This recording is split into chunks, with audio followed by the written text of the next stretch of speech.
ձեզ, ես Սելենան եմ։ Ես Վիկտորիան։ Իսկ մենք Մարիանան եւ Միլենան։ Ես Հասմիկն եմ։ Այսօր մենք որոշել ենք ընկերուհիներով զբոսնել կենտրոնի վարչական շրջանով։ Դե որքան որ հասցնենք, էլի։ Այո, որքան հասցնենք, մենք պետք է համեմատենք կենտրոնի հին եւ նոր պատմությունը։ Մի փոքր կբացահայտենք կենտրոնը ֆիլմադարանում։ Անպայման կխոսենք նորաձևության մասին։ Եկեք, եթե հասնենք գնանք նաեւ շուկա։ Այնտեղ այնքան համեղջրեր կան։ Համաձայն եմ, բայց ես մի առաջարկել ունեմ։ Մենք կհետևենք էկո կենտրոնի կարգախոսությանը եւ երբ գետնի նախ գտնենք կգցենք աղբամանի մեջ։ Այո, չէ՞ որ քաղաքը մեր տունն է, մեր երկրորդ բնակարանը։ Դե գնացինք երեխեք։ Գնացինք։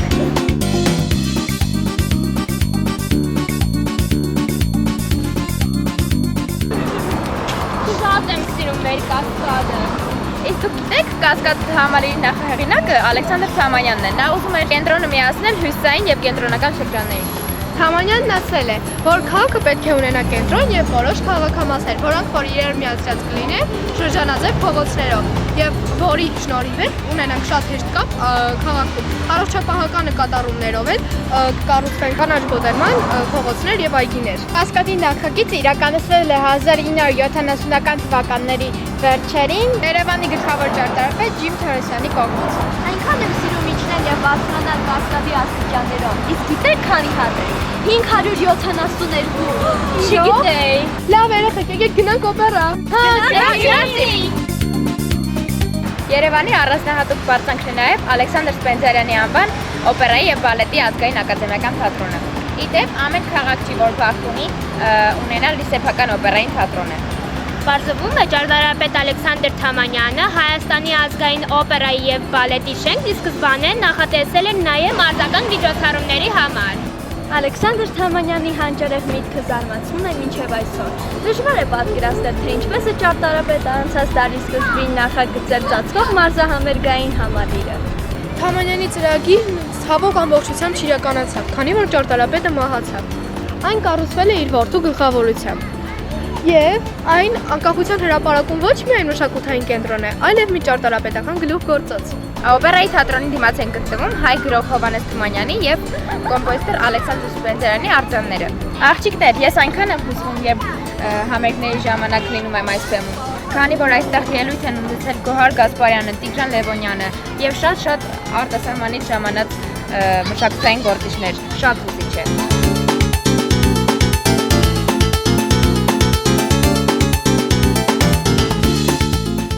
Աղջիկներ, իսկ գիտեք, որ այստեղ մոտակայքում գտնվում է Տղամարդիկ ֆիլմին հերոսներին նվիրված արձանը։ Եկեք մոտենանք։ Մի րոպե, ես հիշում եմ այս ֆիլմի ռեժիսորի անունը։ Էդմոնդ Քյոսայան։ Իսկ ֆիլմի հերոսները կամ դերակատարներն են Արամի դերակատարը Ավետիք Գևորգյան։ Սուրենի դերակատարն է Մհեր Մկրտչյանը։ Վազգենը Ազատ Շերենցը։ Սակոն Արմեն Այվազյանն է։ Իսկ գեղեցկուհին ում սիրահարված էր Արամը Կարինեն էր, որի դերասանուհին է Ալլա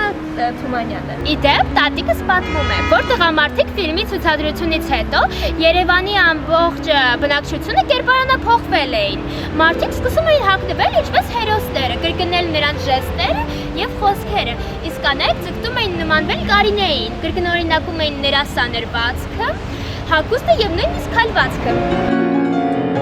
Ես հիմա առաջարկում եմ գնալ կենտրոնում գտնվող Տերյան մշակութային կենտրոն եւ ղեկավարից Լիլիթ Մելիքյանից հարցնել, թե ինչպես է կարելի համադրել առօրյա հագուստը եւ տարազը։ Վստահ եմ, մեզ այնտեղ հետաքրքիր կլինի, քանի որ կենտրոնը հայտնի է իր հայկական ազգային հագուստներն ու հայկական ավանդական ասեղնագործությունը վերականգնող, հնի հիմքի վրա նոր ոճավորված հագուստներ ստեղծող կենտրոն։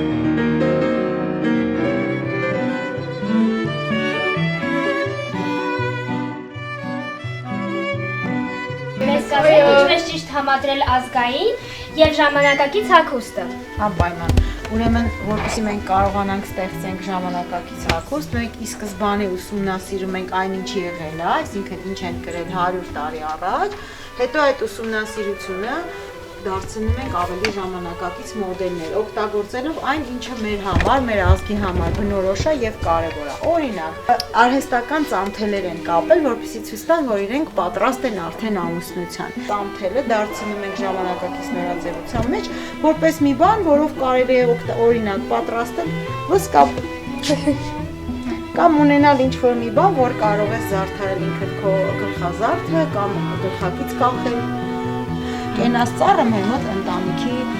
խորհրդանիշն է եղել եւ մենք համարյա բոլոր զգեստներում ունենք ձևավորում ընտանիքի խորհրդանշով։ Մանրանկարչական նախշերը գրաֆիկ ծրագրերի շնորհիվ պիքսելավորում ենք եւ դարձնում ենք նրանց համապատասխան ֆայլեր, որոնք տպագրում ենք մետաքսյա կտորների վրա։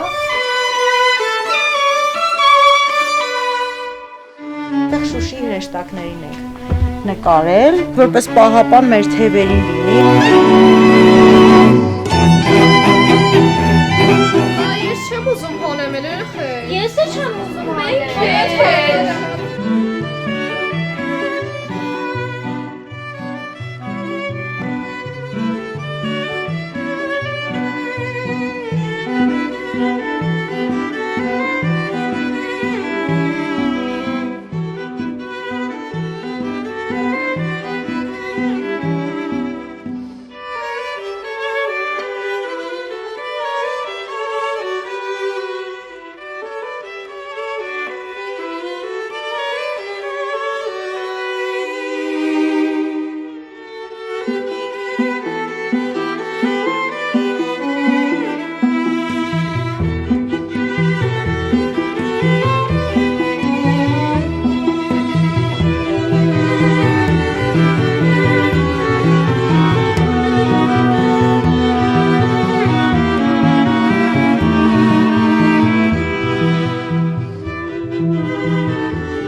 Երեխեք գիտեք, որ այս գումի շուկան ի սկզբանե կոչվել է կոլխոզի շուկա,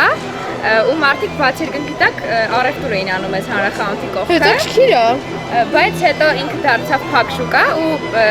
անունն էլ մնաց գումի շուկա։ Դա զբոսաշրջիկների սիրելի վայրերից մեկն է։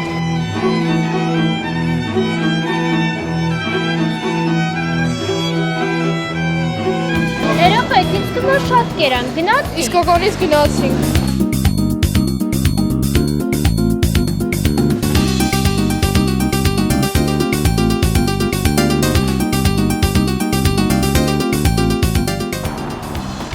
Լավ զբոսնեցինք այսօր եւ կրկին հայտնվեցինք Պուշկինի անվան դպրոցի մոտ։ Այն դպրոցը, որտեղ մենք ստանում ենք բազում գիտելիքներ։ Ալեքսանդր Պուշկինի դպրոցը հիմնադրվել է 1936 թվականին, իսկ ռուս գրողի անունով է կոչվել 1937 թվականին։ Դպրոցը մինչև հիմա ապրում է եռուն կյանքով։ Այնտեղ ուշադրություն են դարձնում ոչ միայն կրթության, այլև արվեստին, սպորտին։ Լինում են բազմաթիվ բարեգործական միջոցառումներ։ Այո, շատ հետաքրքիր եւ բուրն է անցնում մեր դպրոցական կյանքը։ Մեր արհեստավարժ մանկավարժների մասնակցությամբ։ Դա է պատճառը, որ ամառային արձակուրդներից հետո մենք անհամբեր սպասում ենք, թե երբ են գալու դպրոց եւ տեսնելու մեր ուսուցիչներին եւ դասընկերներին։ Մենք մեր դասղեկի հետ այնքան ծրագրեր ենք նախագծել, որ իրականացնենք այս ուստարվա ընթացքում։ Դե միայն թե հասցնենք։ Իհարկե միայն թե հաս։ Մի խոսքով Պուշկինի անվան դպրոցը մեր համար կրթական կենտրոն է։